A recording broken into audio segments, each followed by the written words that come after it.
Bold, colorful, and reminiscent of earlier times. That's the goal of the Orbit Mirage, one of the watches in the first collection launched by microbrand Oso watches. I take a close look at this watch and give you my opinion on this episode of Adventures with Time.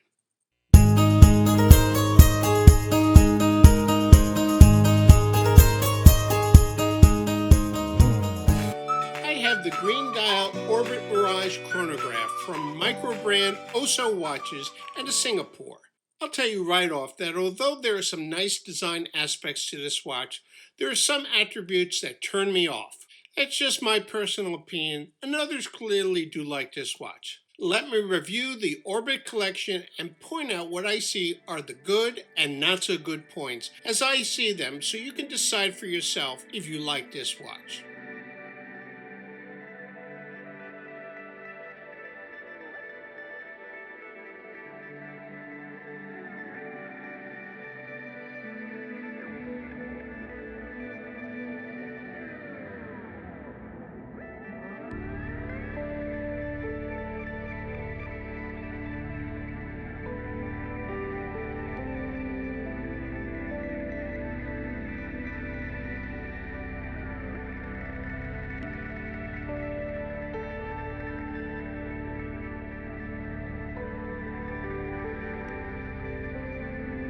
This watch was launched through a Kickstarter project which closed at the end of 2020, with watches delivered in March of 2021.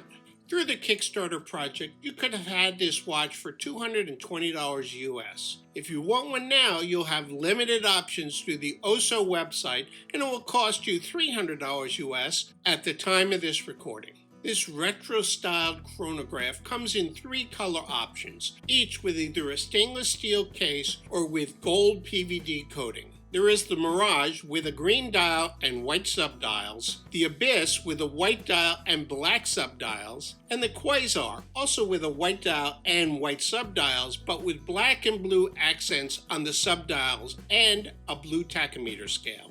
What I have in my hand is the green Abyss model. This is a 316L stainless steel squarish case, something like a cushion case that measures 40 millimeters in diameter, excluding the crown and pushers. It has a thickness of 12.5 millimeters, a lug-to-lug of 46.5 millimeters, and a 20 millimeter lug width. The watch comes with a brown leather strap, which I'll show you later. On this bracelet, which costs extra, it weighs 151 grams. With a non-screw-down crown, this watch has 100 meters of water resistance, and it uses the Seiko VK64 Mega Quartz movement, so you'll get those tactile clicks when you press the pushers of the chronograph. Before I discuss the look and feel of this watch, let me say a bit more about my channel. You can skip this or any other part of the video by using the timestamps in the description or the slide bar at the bottom of the video, but please bear with me a bit. I try to bring you a blend of content topics from watch reviews, brand overviews, collecting strategies and opinions, and even a bit of watchmaking. I also try to cover a range of watches including affordable, mid-tier, luxury, and downright cheap. All these from small and major brands and micro brands, as in this episode. Have you noticed that I don't have any of my videos sponsored? I do not have any affiliate marketing deals, and I don't try to sell you any of my own products. The only monetary remuneration I get from this channel is the YouTube ad revenue, and that doesn't even cover a daily nice cup of coffee.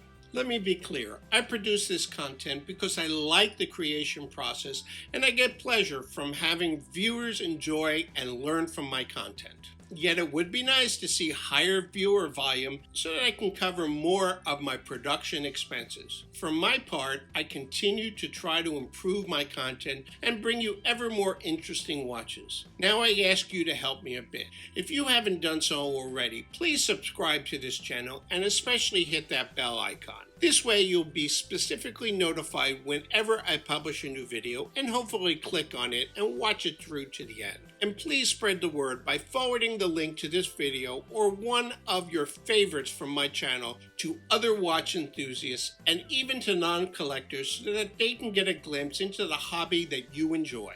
Okay, marketing promo over. Thanks for your indulgence. Now back to the watch. The case is nicely finished with mostly brushed surfaces except for the bezel and beveled edges. I like the angled pushers. It affords a nice flat feel when starting or stopping the chronograph. I guess they also act as crown guards, although I don't know if hitting a pusher would be any better than hitting the crown. There's a nice etched screw-down case back. It shows a mountain range with the 8 planets of our solar system and our Earth's moon. Certainly appropriate for a watch inspired by space exploration and one that's named Orbit.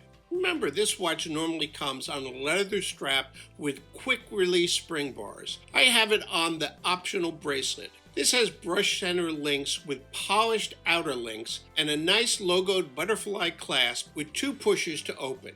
Note that there isn't a large clasp like on other bracelets. That's a nice touch. However, and this is a big however for me, there is no micro adjustments to this bracelet. That's a deal breaker for me with this bracelet. Maybe a watch like this belongs on a strap anyway.